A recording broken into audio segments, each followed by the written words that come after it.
How much sun exposure is too much sun exposure? That's a lot less than you might think. Any amount of sun exposure that's going to make you pink or a little burned is too much. That's a sign that you got damage, and damage means DNA damage. That's what the sun does, and that sets you off on the road to skin cancer. So anytime that you get a sunburn, this is a sign that you got damage. Strong intermittent sun exposure is a very large risk factor. There's really no safe dose of a tanning bed. When you use a tanning bed regularly, your risk of skin cancer increases dramatically. So those strong sunburns that you get when you're young, they could come back, they will come back to bite you years, decades later. The skin is sometimes like an ex-girlfriend. They never forget. So the skin never forgets. Hello and welcome to another episode of Health Frontiers with Dr. Bob. I'm Dr. Bob, and tonight we are excited to have a guest who is an accomplished dermatologist and medical director of the Soma Skin and Laser Center in Millburn, New Jersey, Dr. Michael Ehrenreich. Very excited to have you, Michael, and I think this is going to be a very interesting show because he's going to talk to us tonight about cancer of the skin. Dr. Ehrenreich is medical director and founder of Soma, as mentioned, and he attended medical school at Rutgers, New Jersey Medical School, where he was nominated to Alpha Omega Alpha, the Honor Society. The Medical Honor Society is difficult, at least, to get into. And Dr. Ehrenreich completed his internship at St. Barnabas Medical Center and his residency in dermatology at SUNY Downstate Medical Center. Dr. Ehrenreich holds a master's degree in biological sciences from Columbia University and a Bachelor of Science, of all things, in finance from Yeshiva University. We could go into the financial aspect of Dr. Ehrenreich's career, but that is a very interesting wrinkle in your career, which I find fascinating. He's also board certified in Mohs micrographic dermatologic surgery, which I'm sure you'll hear about. His interests include medical dermatology, cutaneous surgery, laser surgery, and cosmetic dermatology, including injectables such as Botox and fillers, and the treatment of scars and hyperpigmentation, of some interest to many of you out there. He has authored a number of academic publications in the dermatology literature. Dr. Ehrenreich treats adults and children, and he has been nominated as one of New Jersey's favorite kids docs by the Dermatologic Family Magazine, recognizing him for providing outstanding and compassionate health care to children. That's very interesting unto itself as well. Dr. Ehrenreich accepts most commercial insurance and is accepting new patients all the time, and I'm sure you might want to consult with him after this show. He also serves as an expert witness in dermatology-related legal matters. Well, you have such a big CV. I'm not going to go into everything, but I found your personal life to be quite amazing. And if those of you who want to learn more about Dr. Ehrenreich's personal life, you can go on Google or Wikipedia. Do you have a Wikipedia page? I don't know. Okay. Okay. Well, we're going to talk about cancers of the skin, which I think is one of the most important areas in medicine. And let me just start with general questions, because I know a lot of you are interested in this topic, but most of you know very little about it. So let me ask you, what exactly is skin cancer and how common is it today? Well, skin cancer is like any other cancer. It's when a cell, the building blocks of our body, behaves aberrantly and is no longer under social control, meaning it grows and grows and grows, doesn't care about the rest of the body. So that's cancer in general. And we differentiate cancers by where they arise from. So skin cancer arises in the skin. And there are three main kinds of skin cancer. And people, I think, are generally not aware of the distinctions. The most common one is called basal cell carcinoma. Mm-hmm. The second most common one is squamous cell carcinoma. And the one that most people have heard about is malignant melanoma. And which, as far as severity goes, of all of those, which is the worst? So melanoma is by far the worst. Yeah. So basal cell carcinoma is not only the most common skin cancer, it's the most common cancer, period. So there's about 3.6 million cases of basal cell carcinoma a year in the United States. Squamous cell carcinoma is next with about, I think, 1.6 million or so. Melanoma, fortunately, is the least common with only about 100,000 or so cases a year. And are they easy to treat? For the most part, yes. So the key is early detection. So anything in medicine, including cancer, the earlier you catch it, the better. Now, basal cell carcinoma, the most common one, fortunately, this is a cancer that has virtually no propensity to spread ever. So the most common question people have when you tell them, they hear they have cancer, they want to know, can it spread? And they get all nervous. Yeah, yes. So a basal cell carcinoma is not that kind of cancer for the most part. It's mainly a local problem, meaning if you leave it unattended, what starts out as something that's a couple of millimeters over years can go on to eat up half of your face. And I think every dermatologist has seen that rare neglected case. Yeah. Fortunately, most of them never get to that. Well, I saw one, by the way, many years ago in the emergency room when I was acting as an emergency room doctor. This poor woman came in and her face was literally obliterated. In fact, she had a straw, and that was the only way to give her nutrition at the time. So it is a severe thing if it's neglected. Right, but that's fairly uncommon, and they grow fairly slowly. So it takes a lot of neglect. And usually, even if you detect one, you don't have to rush to take it out the next day or something. It's a leisurely affair. Mm-hmm. Squamous cell carcinoma is a little bit more serious.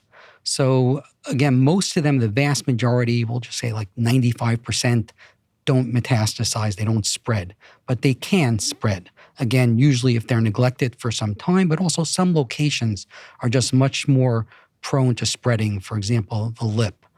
So certain areas have a higher risk of spreading. So a squamous cell carcinoma, you have to take a little bit more seriously. You got to take them all seriously. But now we're talking about something that's a cancer that could spread, that could kill someone eventually. Now, melanoma, everybody's heard about that, and that could be a very deadly disease. Fortunately, most melanomas, it's got a bunch of subtypes, which is beyond, I think, the scope of what we need to get into here.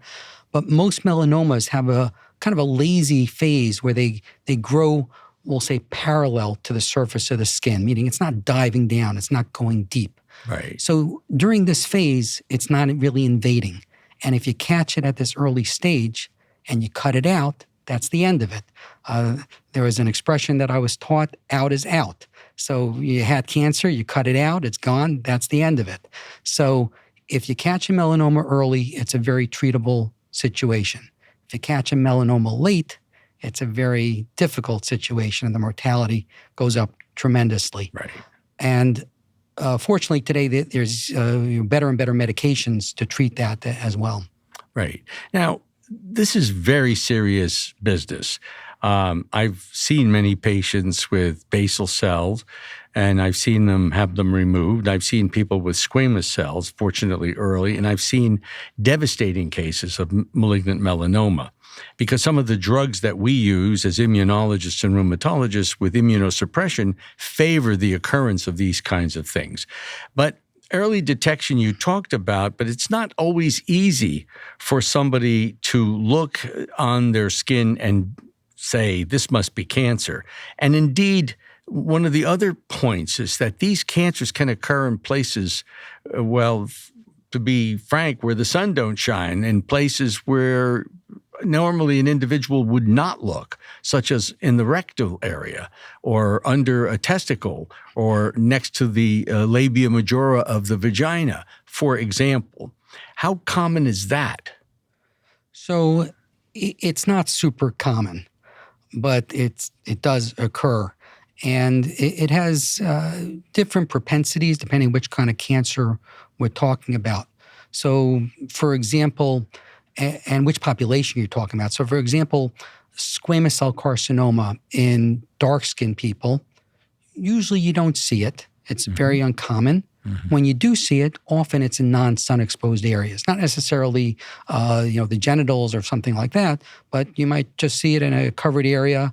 And if you don't have an index of suspicion, you may not even think to look for it in that population. Right. So you certainly see that. Then there's a subtype of melanoma called acral melanoma. Acral means referring to the palms or the soles. Yes. And this is a form of melanoma that occurs with more frequency in dark-skinned individuals. And this is an area that sun does not contribute to its origin. That's very important because I had a patient with melanoma on the sole of the foot, had no idea that it was cancer.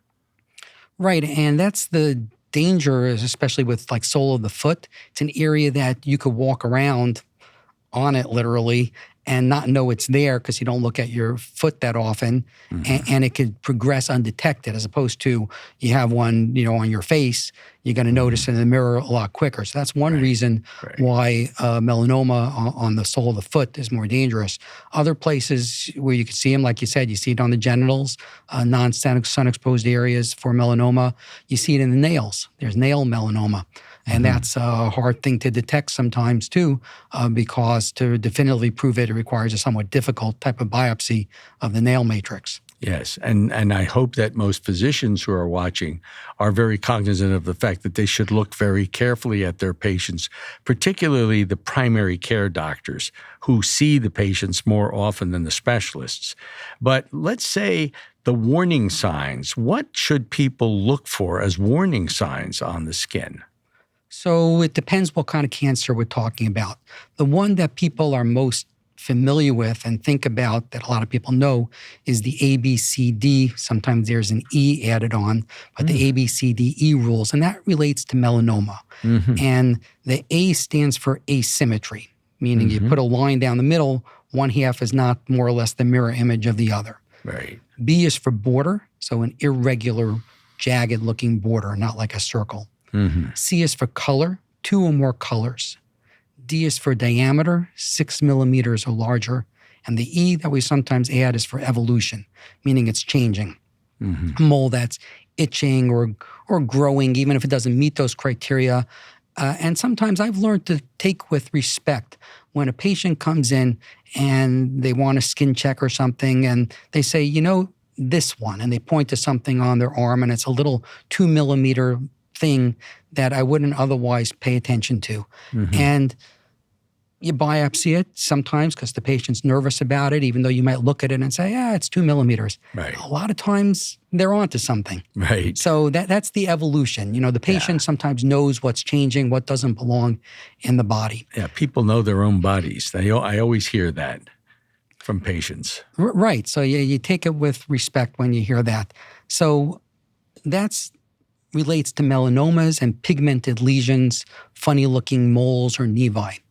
Then basal cell carcinoma and squamous cell carcinoma are typically not pigmented, though there are pigmented variants. These ABCDE rules are not what we look at.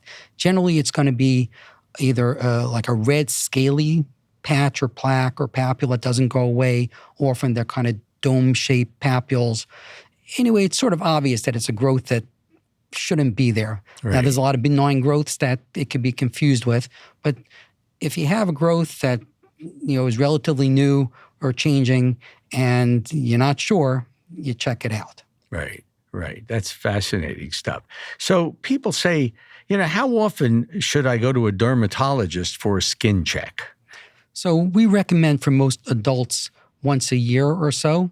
And in general, if you tell someone once a year, maybe you'll get them once every other year. Yeah. So we think that that's reasonable for most people. We recommend that people try to be attuned to their body as well and do self-exams of sort. You don't have to use 3 mirrors and try to figure out what's going on. But, you look at yourself or you look at, your spouse or someone you live with.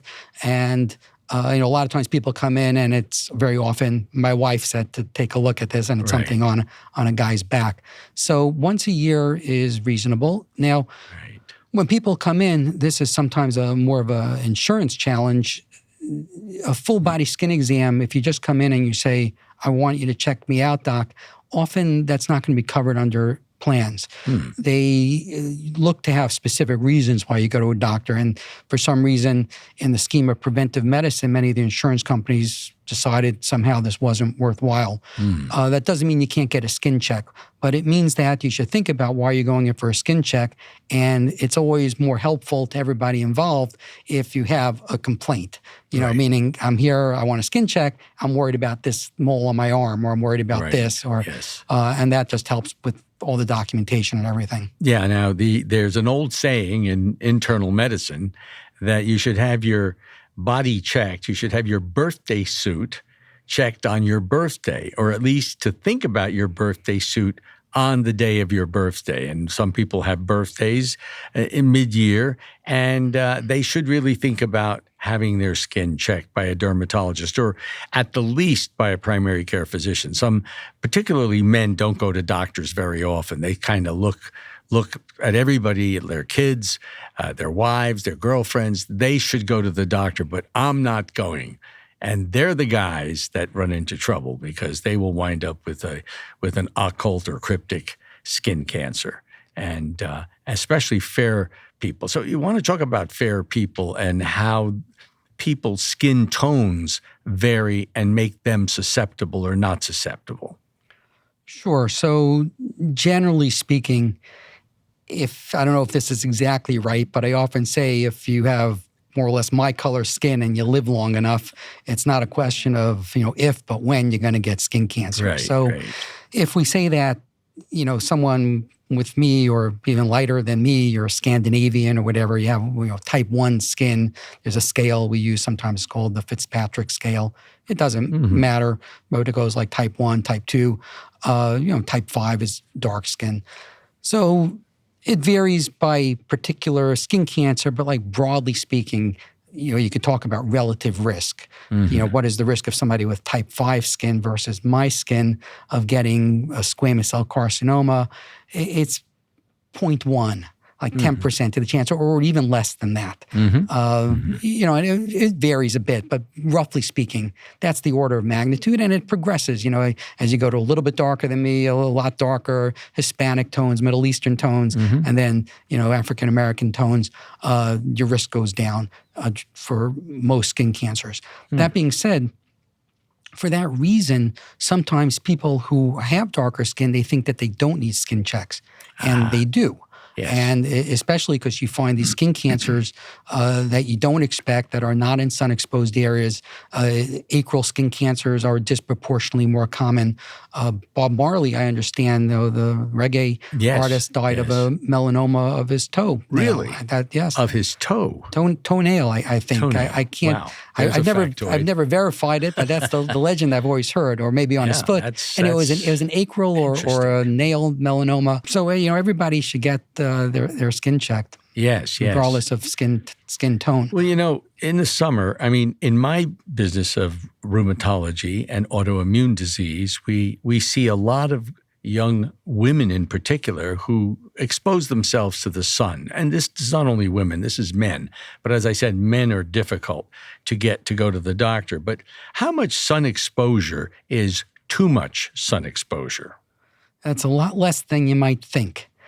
So any amount of sun exposure that's going to make you pink or a little burned is too much. That's a sign that you got damage. And damage means DNA damage. That's what the sun does.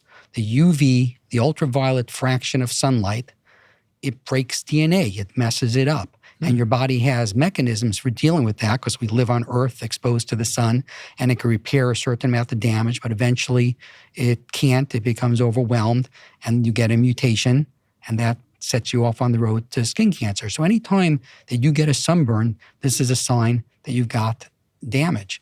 A tan, which sometimes people associate with, I look healthy, I'm outdoors. Wealthy, healthy, tan person. President Trump likes to be tan. But a tan is a sign of skin damage. It's not really a healthy thing. So any amount of sun that will burn you is too much. And you can get that amount of sun in a surprisingly short amount of time. So if you're light-skinned, and you're out during the midday or the strong part of the day for the sun, 10 minutes, 5 minutes, 15 minutes, it's not hours. You could burn in a very short amount of time. So you really have to be careful. And many skin cancers, the cumulative sun exposure is important, but strong intermittent sun exposure is a very large risk factor, particularly for melanoma. So those strong sunburns that you get when you're young, they could come back, they will come back to bite you years, decades later. The skin, I often say, is sometimes like an ex-girlfriend. They never forget. So the skin never forgets. I like that. The skin never forgets. So every injury, every harm, every insult, it's going to bring it up 20 years later. Yeah. Is that right? You can get the cancer appearing many years after the insult. Yes. So areas that you've had bad burns, years later, you might suddenly get a lot of, these are benign, but like seborrheic keratoses, they're a benign lesion, also sometimes linked to sun exposure. It could bring out moles. And there's a somewhat simplified version of how you get skin cancer or cancer in general called the two-hit hypothesis, which I think many physicians are familiar with, which basically is that we don't walk around all getting cancer all the time because there's a lot of checks and balances. And it requires more than one problem, more than one insult in order to escape the checks and balances. And sometimes that sun exposure, that strong sunburn, is enough to give you that one hit, and now you're statistically set up that somewhere down the road something else goes wrong in that field that's been impacted. So that damage stays with you to a certain extent. Very interesting. And, we all know in science that there's such a thing as DNA repair, and we're hoping that DNA repair mechanisms, I'm not so sure about the skin, but in other parts of the body, take hold and will prevent most people who are well-nutritioned and, take care of themselves, prevent them from getting this kind of cancer. What kind of sunscreen? I mean, you go to the store in the summertime, well, not only in the summertime, you go on vacation. And if you go into the tropics, the Caribbean, Florida, southwestern part of the country, there's like 50, 60 different kinds of sunscreens. Everybody is selling a sunscreen. And there are numbers on the sunscreen. Would you explain that and how and why it's important to pay attention to those numbers? Sure. So first, the best sunscreen is kind of what I also say about the best moisturizer. It's the one that you use. Nothing works well in the bottle. It's got to get on your skin. Right. So that's the main part. Beyond that, they're all pretty good. I'll start with the number. So SPF is the number that is on there, sun protective factor. And this is essentially a ratio. How long you can be in the sun without getting burned compared to not having sunscreen on you. Right. So SPF 30 means you can be out like 30 times as long without getting burned. I never knew that. That's amazing. So, and this is in kind of a laboratory setting. Yes. In real life, it's never that profound. But we usually say an SPF of 30 is the minimum that you should be looking for. The ones that are 50 or 70, I don't know that they're substantially better in practical usage. The second thing is how much you put on.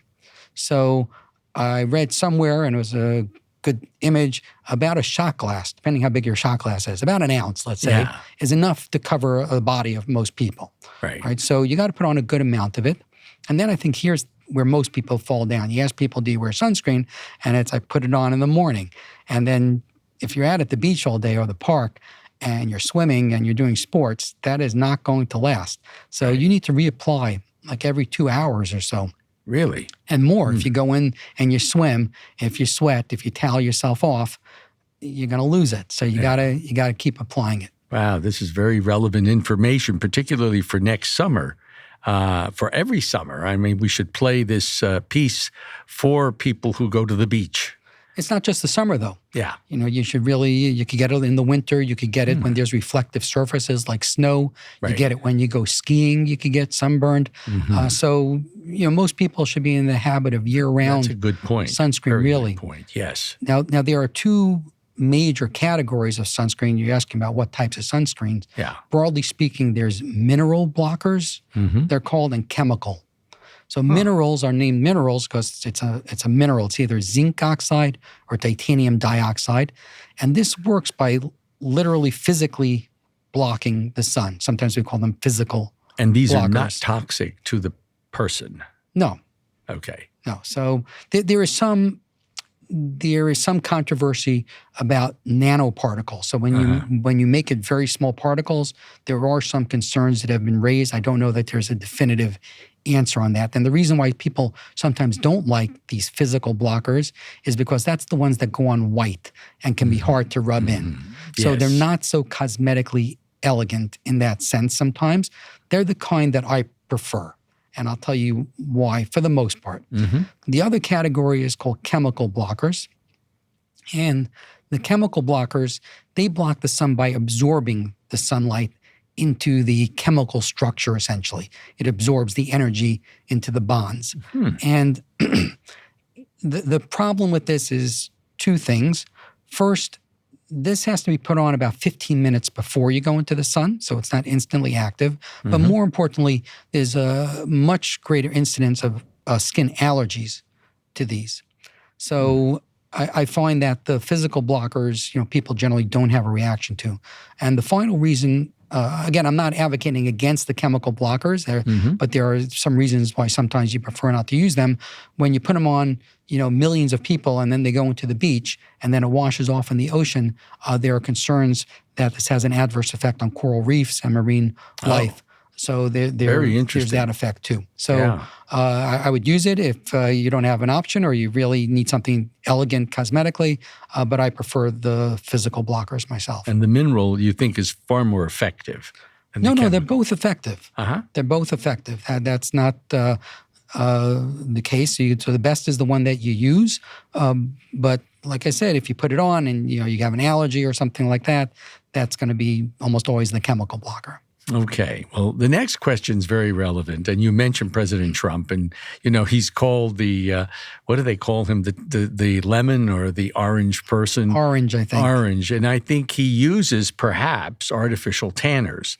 How do you feel about artificial tanners? Do they have a protective effect on people, especially when people put them on and go out into the sun? And what do you think about tanning beds, which is very popular around young people? I'll start with the tanning beds. Okay. So, absolutely not. So, there's really no safe dose of a tanning bed.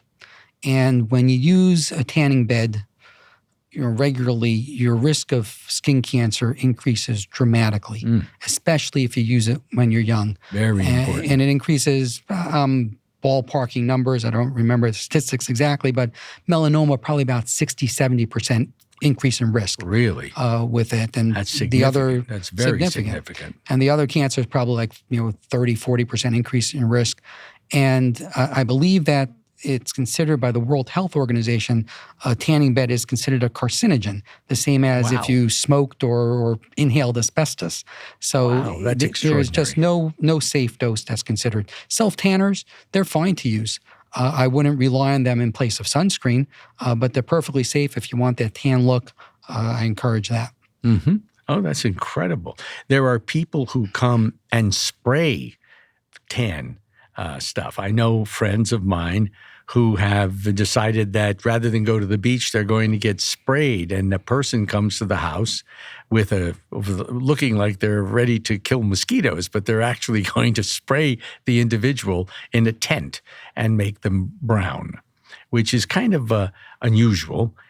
Does that have any toxic effect, or is that okay? I don't know for certain about the spray tans and any toxic effect. I'm not aware of any, but there are places to go, to get spray tans, and I'd have to check if there's any known toxicity, but I think it would be far preferable to tanning beds. Right, great. And let's ask about genetics and skin type. How does that influence skin cancer? Genetics and skin type. I mean, I've seen in my practice a number of fair-skinned people, sometimes multi-generational, who have had skin cancers like basal cells removed. Is there a propensity among very fair-skinned, say, the Irish background or the Scandinavian light-skinned background blonde person with regard to their genetics getting skin cancers? Well, I think at its fundamental level, your skin color is determined genetically, and we talked about earlier the relative risk. So certainly fair-skinned people are more likely to get skin cancer, but there are other genetic components. Now, there are skin cancer syndromes, which I think the average person doesn't need to worry about, but there are syndromes where people, like Gorlin syndrome, where people get, a large number of basal cell carcinomas. Right. But in terms of the genetic risk that you could talk about, so for example, melanoma, having a first-degree relative, I think doubles your risk. So that's a clear risk factor. Being redheaded, that increases your risk of melanoma as well. Having a large number of moles, nevi, let's say 50 or more, you're at an increased risk of getting melanoma. And people often are concerned that the moles will transform into melanoma, and that can happen.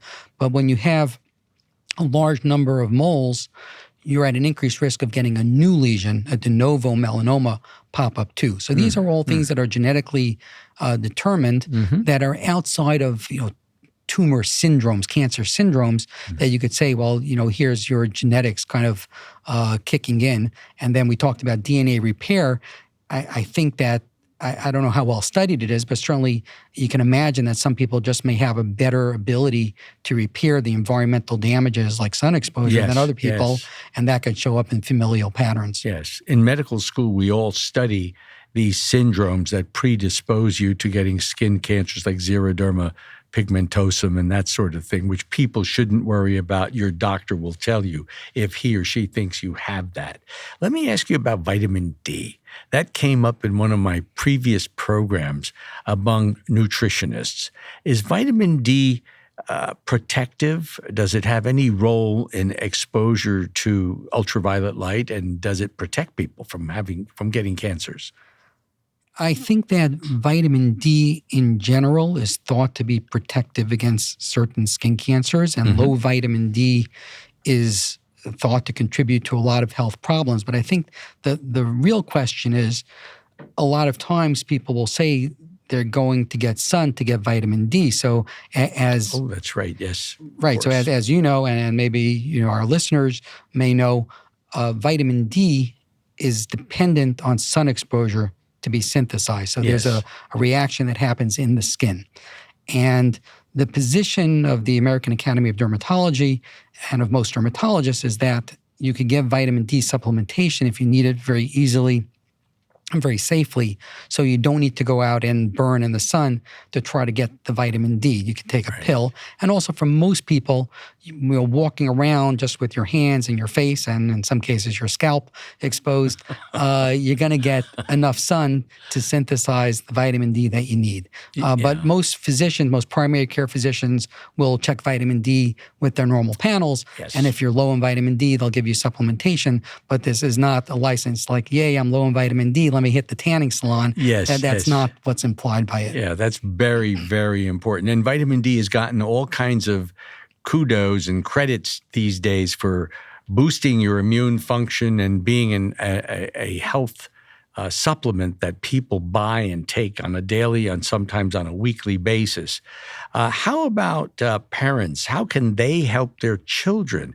Kids are out in the sun all the time playing Little League baseball, football, all of the things which come with a number of different risks, which we won't even go into, but the skin is a major one. What do you say to that?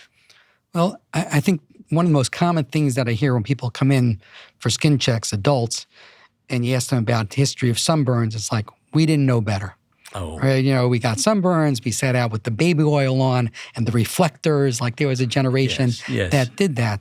But I think now people know better, and all the things that we talked about for adults, avoiding the sun during the peak of the day, putting on sunscreen, and we didn't talk about it, but besides sunscreen, the best thing is a hat with with SPF, with UV blocking, sun shirts, when you're swimming. So I think that a lot of parents are onto this, but it's the same thing. You got to make sure your kids don't get burned. Yes. And that's going to mean avoiding the sun when possible during the peak of the day, putting on ample sunscreen, reapplying it frequently, and wearing sun shirts and hats. Right. What are the latest advances in diagnosing skin cancer? Are there advances in diagnosing skin cancer? Are there special ways that you as a dermatologist approach removing, for example, skin cancers in areas like around the eyes or around the nose or the mouth, on the face, for example? Well, it's a compound question, so I'll answer them in turn. So diagnosis. So I still think that's state of the art. What's in your clinic at your local friendly dermatologist is going to be a clinician's eye, a dermatologist's eye. It's supplemented with a dermatoscope, which is a special kind of polarizing light that we use sometimes. But you're going to look at a lesion still, and you're going to decide, do I think that this is skin cancer? Am I going to progress to the next step, which is a biopsy? Now, there's a lot of tools that are out there. They're in clinics, mostly in specialized centers or research centers. There's confocal microscopy. There's artificial intelligence. There's AI coming down the pipe, which I think is eventually going to be a big influence in diagnosing it. But it's not at the bedside yet.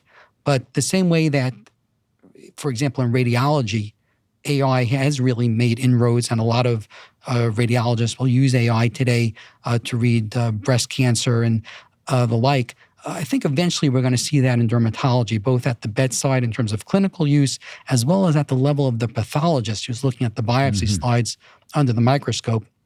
Because AI is really good at that, at looking at patterns. If you train it on a big enough data set, it's going to be able to distinguish the signal from the noise. It's coming, but it's not really there yet. Do you think you can take your cell phone as a dermatologist, photograph a lesion, and tell AI, ask AI, analyze this? What does it look like?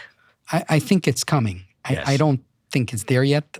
Yes. But there's, I don't remember the name of it. There was something actually that was just approved not that long ago to do something like that, a handheld device. I haven't had the opportunity to try it yet and validate it.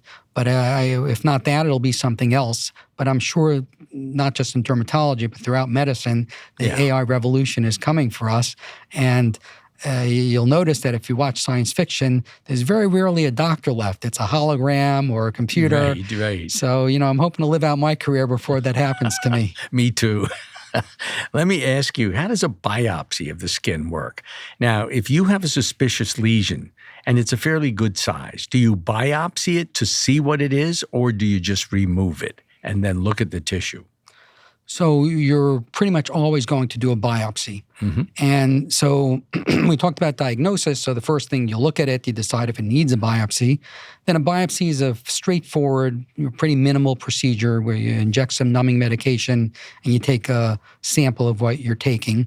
And then it goes to another kind of doctor called a dermatopathologist, who's a specialized pathologist who looks at it under the microscope and decides if it's cancer or not based on the pattern of the cells. Sometimes they use special stains, but they make that final call.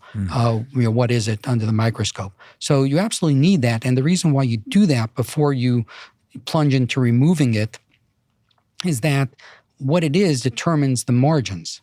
So if you think that something is cancer and you're like, you know what, I'm just going to dive in here and I'm taking a 4 millimeter margin, or I think it's a melanoma, I'm taking a centimeter margin. You just don't do that, right? Yeah. So you want to know what it is before you're going to embark on that, because just taking a millimeter margin is not going to be enough to resolve it. So I always tell patients when we're doing the biopsy, because that's for diagnosis and it's not the definitive treatment, because a lot of times they'll come back and they're like, oh, it looks like it's gone. But, it's really microscopic. You can't, even though the visual lesion is gone, you have a strong chance of recurrence if you don't take an adequate margin. Right. So this brings up the whole treatment story. I've always been intrigued by Mohs micrographic surgery. That's MOHS for those of you who are going to go to Dr. Google. But Mohs micrographic surgery, when is that appropriate? Is that the best choice for, say, melanoma? So that's an interesting question. So it is somewhat still controversial about whether it should be used for melanoma or not, and certainly not all melanomas, and it requires specialized stains for melanoma. So that is not the most common and routine use for Mohs surgery, though in some centers it is used. Is that named after Dr. Mohs? It is. Okay. It's named for Dr. Mohs, who pioneered this. It's done a little bit different from the way that he did it originally. I am a board-certified Mohs surgeon as well. And to describe what Mohs is, it is full margin evaluation of the tumor at the time that you remove it. So you take it out, and each stage is called a layer or a stage. So you cut out what you see with a little bit of margin around it, and you maintain the orientation, so you know what's at the 12 o'clock position, what's at the 3 o'clock position. Then you process it in such a way, and you look at it under the microscope right then and there. The patient waits, and you go and you look at it under the microscope. And the surgeon and the person looking at it under the microscope has to be the same person. That's what makes it Mohs surgery. I see. And when you look at it under the microscope, you're simultaneously, the way that it's processed and cut, able to evaluate both the peripheral margin, what's around it, like the edges of a clock, but also the deep margins. So you can look at it and you could say there's no tumor left, or you could look at it and you could say there's a little bit left and it's at the 12 o'clock position and I need to go in and take another little sliver just there. So in this way, you get visual confirmation that you removed the tumor while taking the least amount of tissue necessary, as opposed to going in and saying, you know what, I'm just going to take a huge margin around it and I'll probably get it all. And that's okay maybe on the back of somebody and you don't need to worry so much, but on somebody's nose or around their eye, the goal is to get the highest cure rate while also creating the smallest hole in their face. Right. Because then you got to repair it. Yes. Oh, that's really so interesting. So I think that is fascinating. And most of us in medicine as doctors have seen people with Mohs surgery, but I don't think the layperson really has any idea of how complex and how detailed and how literally protective such kind of surgery is to a spreading cancer, for example, on the face. Yeah, it's a great procedure for saving tissue and getting the highest cure rate at the same time. And it's only recommended or approved or insurance paid for certain situations. So on the face, typically, yes. On the body, often not. Right. There are exceptions in all cases, and there's actually an appropriate use app that you can look at and see if the lesion will meet criteria or not. Mm-hmm. Fascinating. Now, are there any promising developments in non-surgical treatments of tumors of the skin? Yes. So first for melanoma and for squamous cell carcinoma, the ones that can spread, there's in recent years a whole host of new treatments, checkpoint inhibitors and others that are very targeted. Yes. And the results have been tremendous and really changed the outcome for a lot of these patients. But, fortunately, there's not that many of those patients. But when it comes to things like basal cell carcinoma, squamous cell carcinoma, I think that one of the biggest changes in how we think about it over the last number of years is what we call field cancerization. So the idea is, let's say you would look at somebody's forehead, and in the case of squamous cell carcinoma, there's a precursor lesion. It's called an actinic keratosis. Mm-hmm. Almost everybody with fair skin will have them eventually. Mm-hmm. And usually you recognize it as like a little rough red spot. Sometimes you can feel it more than you can see it, and you might have a number of these. Mm-hmm. And maybe you had a little squamous cell carcinoma already in that area. And the idea is if I've had one, or if I have 5 actinic keratoses, the whole area is kind of compromised. Right. So you treat the field, and by treating the field, you reduce the chance of getting skin cancer in that area, as well as possibly treating the skin cancer using these modalities. One of the most interesting ones is called photodynamic therapy. And in this, you apply a medication to the skin, and it sits there for a while, an hour and a half or so. It incubates on the skin, and it gets selectively absorbed by the areas that have this kind of damage, including precancerous cells and cancer cells, and then you activate it with a particular wavelength of light, either blue or red light. In my office, it's blue light. And this sets up a reaction, and it's like a smart bomb. It finds anything that's damaged, and you'll get all inflamed and red, and it'll clear it up. And this is a great way to think about preventing cancer, not just treating it. Yes. But it's also something that can be used to treat cancer. Sometimes it is rarely used as a first-line choice. Excision is almost always recommended for most of these cancers, but sometimes it's not feasible or practical, and photodynamic therapy is a good option. And it's definitely a good option for people with a lot of sun damage and these precancerous lesions.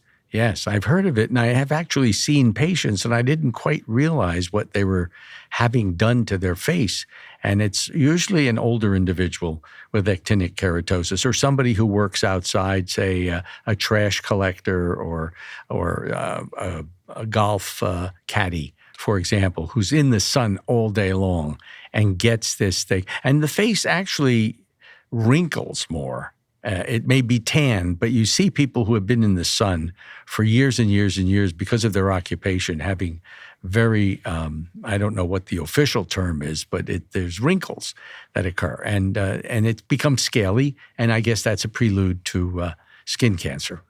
Right, and it's not just occupational exposure. We talked about the people that go to the beach and people that do sports. So, I mean, everybody that spends time in the sun usually gets these eventually. Yeah, we've not meant to be in the sun. So there are cases, tragic cases, where cancer has spread beyond the skin. What do you do in that instance? Do you bring in oncologists to work with you? How do you handle that? Yeah, so fortunately, it's relatively rare in my practice that I see that. We catch most of the cancers that we see are early stages. In the cases where it is advanced or we feel that there's a risk that it's advanced, usually we'll work in conjunction with an oncologist and bring them in. Sometimes we work with a radiation oncologist. Mm-hmm. I had a case the other day of a woman, again, African-American woman. Mm-hmm. You wouldn't have expected it. She came in, her hand was all scaly. You look at it, your first thought might be eczema, but something just struck me as off, and I did a bunch of little scouting biopsies. The whole hand was covered with squamous cell carcinoma. Wow. So surgery was not an option. And we coordinated with radiation oncology, and we did radiation in that case, and she did very well. So, we coordinated. I thought when I saw that much cancer on hand, I thought, like, this is not going to end well. Right. And she had a workup. You need to do a workup. Did it spread? Did it metastasize? And she did well. But definitely we coordinate with other professionals, medical professionals in advanced cases. Are there, I know as an immunologist, are there immunological or immunotherapies for cancers like melanoma that are metastatic, that have spread to different organs? Because this is one that all of us who grew up in medicine and have been interns and residents, we see tragic cases. I mean, I worked at Memorial Sloan Kettering for a few months each year when I was in training, and I saw some horrible melanomas. And in those days, there wasn't much. Now, I guess with chemotherapy and with immunotherapy, there are good things that can happen to such cases. That's true. That's what I was talking about earlier. There's really this whole generation. I think like getting into the molecular mechanisms is beyond what we're going to talk about here, but it's beyond what you would have called chemotherapy in the past, which was really a sledgehammer, right? You're going in with these toxic chemicals and you're killing everything. And this is just much more targeted and elegant to the molecular basis of the loss of control that gives cancer the ability to grow and to spread. Like we were talking about the two hits, this kind of simplified model today, but it loses control by, this break is broken, then the other break is broken. And these kinds of treatments, some of them address that. That's the one that I refer to as a checkpoint inhibitor. Right. And then some of them also activate the immune system. So cancer cells are aberrant to the body. They have different markers and signals on it, and you can help the immune system to fight them. And between these two types of approaches, it's not just skin cancer, that they're using these kinds for a lot of cancers. I'm not an oncologist, but they're very prevalent and they're great medications, and they've really changed their trajectory for a lot of people. Right. Okay, let's go to the patient experience. We're running out of time, and I don't want to miss some of the broader topics and concepts, but this has been very, very informative and very exciting. How do patients usually react when you tell them they have a skin cancer? Most of them are fairly calm about it. They don't get, too upset. Maybe it's because I explain it the right way to them. Yes, that helps. But the question that I answer before they get to ask it is, can it spread? Right. So that's usually my reassurance when I start that, whatever it is, again, advanced melanoma notwithstanding, that's kind of its own category. But if we're talking about the more common things we see, the basal cells, the squamous cells, you reassure them that, the odds of it spreading anywhere are extremely low, and that this is a local problem, and we're going to cure it surgically, and it's going to be out, and we're going to give them a good cosmetic outcome. That's the other thing people are mostly concerned about when it's on the face is, what's it going to look like? Is it going to be deforming? Is it going to deform me and ruin my beauty or my handsome look, etc.? Right. And sometimes, people are very concerned about that. It's not unreasonable. Right. I would be concerned if I had skin cancer on the tip of my nose, and that's like a very hard area to repair. And, most surgeons are also trained in the reconstruction, but sometimes we'll bring in a plastic surgeon if it's going to be challenging. And sometimes I work on days that I do Mohs. I'll do the Mohs. Mohs ends with a hole in your head, right? Mohs ends when the cancer is out. That's the end of the Mohs surgery. Right. And the repair is a separate job from a billing and coding and procedural perspective. Yes. So it's not uncommon that I might do the Mohs part, and then the plastic surgeon will do the closures. Right, which is fascinating and gives people great hope that if you do have a cancer of the skin, it is totally repairable by a number of different experts and specialists. And what are the biggest myths and misconceptions that patients have? I'm sure there are many. There are many in my field, but what about dermatology? Well, about cancer specifically, I don't know that it's a myth or a misconception, but like I said, I think the main concern is, can it spread? Yeah. And, once you reassure people that that's not the case, hopefully in that instance, then, the rest is just getting them, calm and ready for the procedure that might follow. And in many cases, I'll explain that it's not that much different from the biopsy that we already did to get the diagnosis. It's again, the local numbing. We're just going to take out a little bit more and there'll be a closure and a scar, but people are ready to deal with it. Do patients with skin cancers require counseling with psychologists or psychiatrists in some instances? Generally not. So most people are okay with it. And again, it's not life-threatening for the most part. They don't feel like they're, going to at risk of death or anything like that might require that kind of counseling. So I've never really had a case where I had to refer somebody to psychiatry or counseling. I don't know if anybody's ever sought their own treatment, but in my experience, I don't really recall a case where somebody was that distraught over it. And even cases, where we've dealt with melanoma, fortunately, most of the cases we've caught very early, and people seem okay with it, that they're getting the care that they need. We do the surgery, then we do the follow-ups and the frequent skin checks, and they know that they're getting taken care of, and most people seem to deal with it okay. That's phenomenal. Let's talk about, and when we're going to wrap it up, the challenges in getting people to take sun protection seriously. Obviously, on the legacy news programs, all of us watch periodically, not only legacy news, but cable news, where they have the most inane advertisements for prescription drugs for conditions that patients have no idea what they are. And I get asked this every day. But with regard to sun protection from the sun, skin cancers, which are common, don't you think that advertisers, that pharmaceutical companies should really get in there and advertise sunblocks, and that skin protection should be a higher priority than it is right now? I guess there's probably not as much money in skin protection as in selling pharmaceuticals. So you're right. I generally don't recall seeing those kinds of public service announcements. They're not out there at all. But I don't know. Neutrogena probably makes enough money to run those ads, and they want to sell sunscreen. So maybe they should be investing in those. But I think that young people, and not even not so young people, they often can't do proper risk assessments, especially when it's a trade-off of short-term versus long-term. When you talk to your 20-year-old patient or child and tell them about skin cancer when they're 50, they're not really listening to you. Maybe it needs to be phrased in a payoff that people can understand better, which is, if you get a lot of burns, by the time you're 50 years old, you're going to look 70 years old. Right. And maybe, that's something that people will listen to more when they're young than the health aspect of it.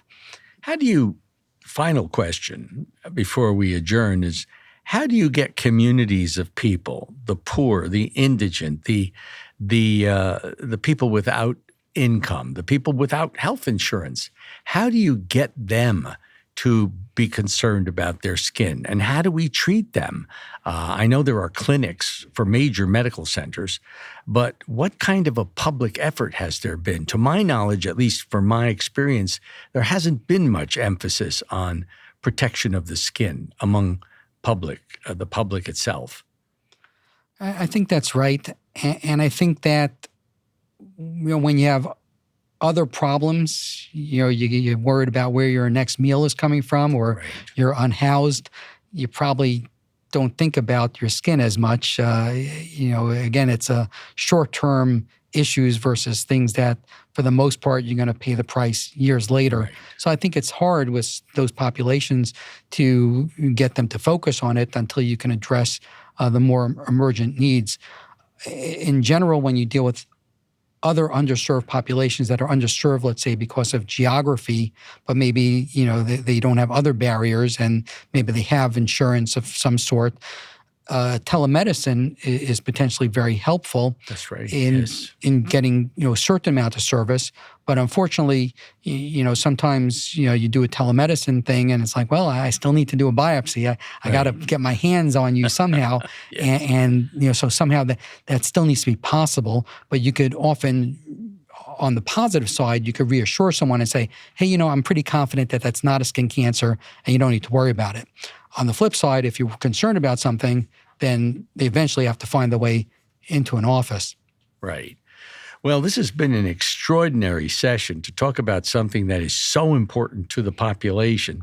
And I'm hoping that all of you who see this will pay attention. I've learned a great deal, and I've been a physician for many, many years, as well as I'm sure many physicians who are watching this, but most importantly, the general public. This takes the fright out of going to a dermatologist and showing him or her the skin lesion that you're concerned about and that you want something done with. Again, we want to thank Dr. Michael Ehrenreich, medical director of the Soma Skin and Laser Center in Millburn, New Jersey. And you can be found on Google, I'm sure. I find you all the time. And you're also up in Paramus, New Jersey for 1 day a week? 1.5 days a week. So we have 2 offices. Where you have 2 offices. Millburn and Paramus. And I'm online. I'm easy to find. He's online, easy to find. SomaLaser.com. And I consult with him periodically, and I know that dermatologists, like other specialists, are in short supply. But I think if you have a lesion that you're concerned about, you got to call Dr. Ehrenreich and set up an appointment so that you can have a clear mind and you can have that skin lesion that you've been worried about forever removed. Anything you'd like to wrap up with? I think we've covered it. So, go see your dermatologist once a year on your birthday, in your birthday suit, I guess. And at Soma Skin and Laser, we actually have a 25% discount your birthday month on all cosmetic procedures. So that's an even better time to come get your skin check. I did not know that, and I'll be there. Thank you. And thank you all for watching Health Frontiers with Dr. Bob. Thank you for joining us on Health Frontiers. I hope today's episode provided valuable insights into your well-being. Remember, this podcast is not a substitute for professional medical advice. but a source of knowledge and guidance. If you have any questions or topics you'd like us to cover, please reach out. Make sure to like, subscribe, and visit our website at www.healthfrontierspod.com. Join us next time as we continue our quest to uncover the latest in health and wellness. Stay healthy and empowered. Until next time, I'm Dr. Bob.